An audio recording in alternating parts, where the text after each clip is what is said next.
Continuous. Danawamane. Adamane.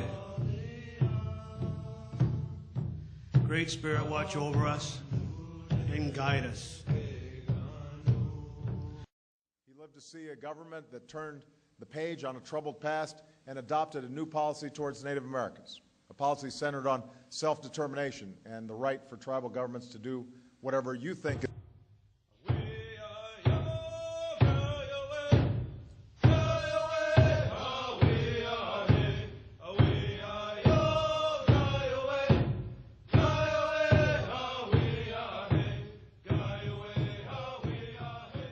I would say that the relationship between the Penobscot River and its people is like a mother to its child. We draw life from that river.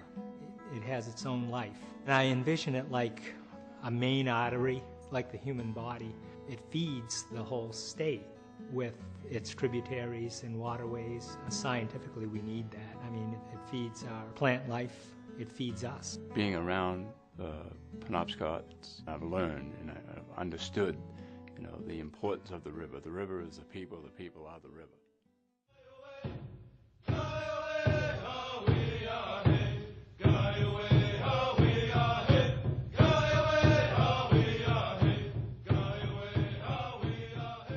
There's no telling what causes the glacial population to fluctuate year to year, but right now the supply is the largest Maine has seen since the 90s. The ones that really have it figured out and have studied these little guys and figured out and studied the water courses in which they're fishing are really reaping the rewards of it now. With Asian markets demand higher than ever, the limited 407 lucky licensed Elver fishermen have been netting record-breaking profits since the season opened March 22nd. DMR officials and researchers agree it's difficult to explain why the boom here, but not overseas. The hard part for us to figure out is the role that the ocean plays in population dynamics of eels. McLeave says eels spawn in the Sargasso Sea before currents carry them to the coast of Maine.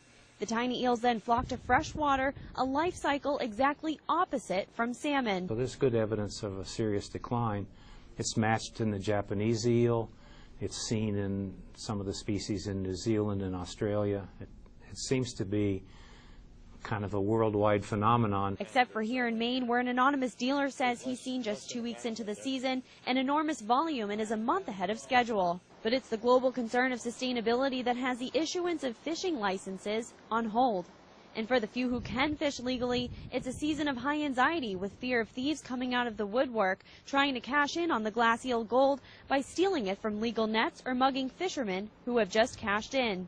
DMR officials say they're on top of it. We know, if not all, most of all those fishermen. So when we see a new face, the potential of them not having a license is great. Governor Paul LePage has now signed emergency legislation, hiking the first account fine from the previous $500 to $2,000. Even still, the anonymous dealer we talked to says stiffer penalties aren't enough to provide peace of mind when his employees are in possession of large sums of cash and his trucks are apt for hijacking. I'm Lindsay Mills.